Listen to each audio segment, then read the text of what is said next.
ফ্যাসিবাদ বিরোধী ঐক্যে যেন ফাটল সৃষ্টি না হয় সেদিকে খেয়াল রাখতে হবে সব রাজনৈতিক দলকে। আর রাজনৈতিক দলের প্রতি এমনটাই আহ্বান জানিয়েছেন বিএনপির স্থায়ী কমিটির সদস্য সালাউদ্দিন আহমেদ। বৃহস্পতিবার বিকেলে নয়াপল্টনে জাতীয়তাবাদী যুবদলের বিক্ষোভ কর্মসূচিতে অংশ নিয়ে এই আহ্বান জানান তিনি। আরও বলেছেন, এনসিপি আবেগতাড়িত হয়ে কর্মসূচি দেয়ায় গোপালগঞ্জে অনাকাঙ্ক্ষিত পরিবেশ তৈরি হয়েছে। বিএনপির ভারপ্রাপ্ত চেয়ারম্যান তারেক রহমানের বিরুদ্ধে মিথ্যাচার ও সরকারের অবহেলায় আইনশৃঙ্খলা পরিস্থিতি অবনতির প্রতিবাদে জাতীয়তাবাদী যুবদলের এই বিক্ষোভ মিছিল নয়াপল্টনে বিএনপির কেন্দ্রীয় কার্যালয়ের সামনে থেকে শুরু হয় এই কর্মসূচি। এতে অংশ নেন বিএনপির স্থায়ী কমিটির সদস্য সালাউদ্দিন আহমেদ সহ যুবদলের নেতাকর্মীরা। বিপুল সংখ্যক নেতাকর্মীর অংশগ্রহণে মিছিলটি কাকরাইল, বিজয়নগর, পল্টন, জাতীয় প্রেস ক্লাব ও মৎস্য ভবন মোড় হয়ে শাহবাগে গিয়ে শেষ হয়। মিছিলের আগে সংক্ষিপ্ত সমাবেশে বক্তব্য রাখেন যুবদল ও বিএনপি নেতারা। বলেন, ঐক্যের বদলে বিভক্তি তৈরি করে ভুল রাজনীতি করছে জামায়াত। বিএনপি যদি মনে করে জামাত রাজাকার, এই দল বাংলাদেশে রাজনীতি করতে পারবে না, তাহলে আপনারা রাজনীতি করতে পারবে না। এই সময় বিএনপির স্থায়ী কমিটির সদস্য সালাউদ্দিন আহমেদ বলেন, যারা ফ্যাসিবাদের আগমন চায় তারা বিভিন্ন ইস্যু তৈরি করে গণ অভ্যুত্থানের শক্তিকে চ্যালেঞ্জ করছে। ফ্যাসিবাদ বিরোধী ঐক্য বিনষ্ট হয় এমন কাজ থেকে বিরত থাকার আহ্বান জানান তিনি।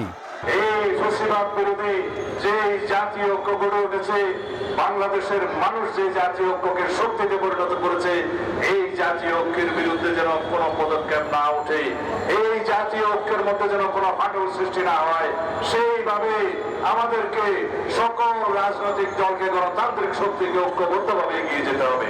এনসিপি আবেগতাড়িত হয়ে কর্মসূচি দেয় গোপালগঞ্জে অনাকাঙ্ক্ষিত পরিবেশ তৈরি হয়েছে বলেও মন্তব্য করেন সালাউদ্দিন আহমেদ। আগামী নির্বাচন পিছিয়ে যায় এমন পরিবেশ যেন তৈরি না হয় সেদিকে লক্ষ্য রাখতে সরকারের প্রতি আহ্বান জানান তিনি।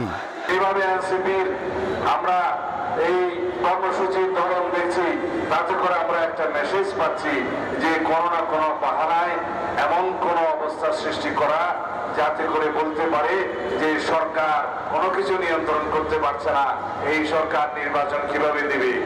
আর কিছু কিছু প্রশ্ন তো ইতিমধ্যেই আপনারা তুলেছেন। এই নির্বাচন কমিশন নিরপেক্ষ নয় কেন? শাপলা প্রতীক না দিলে কি নির্বাচন কমিশনের বিরুদ্ধে অঙ্গুলি তোলা যায়? জাতীয় প্রতীকের মার্কা ছাড়া কি বাংলাদেশে আর কোনো মার্কা ছিল না? সে সময় যে কোনো ষড়যন্ত্র মোকাবেলায় নেতাকর্মীদের প্রস্তুত থাকার আহ্বান জানান যুবদল নেতারা। জাতীয়তাবাদী যুবদলের এই বিক্ষোভ কর্মসূচি থেকে বিএনপি নেতারা বললেন, পরিকল্পিতভাবে তারেক রহমানের বিরুদ্ধে অপপ্রচারে নেমেছে জামায়াত, এনসিপি সহ বেশ কয়েকটি সংগঠন।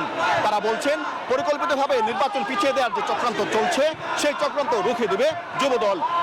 সাইফুল ইসলাম, নিউজ 24, ঢাকা।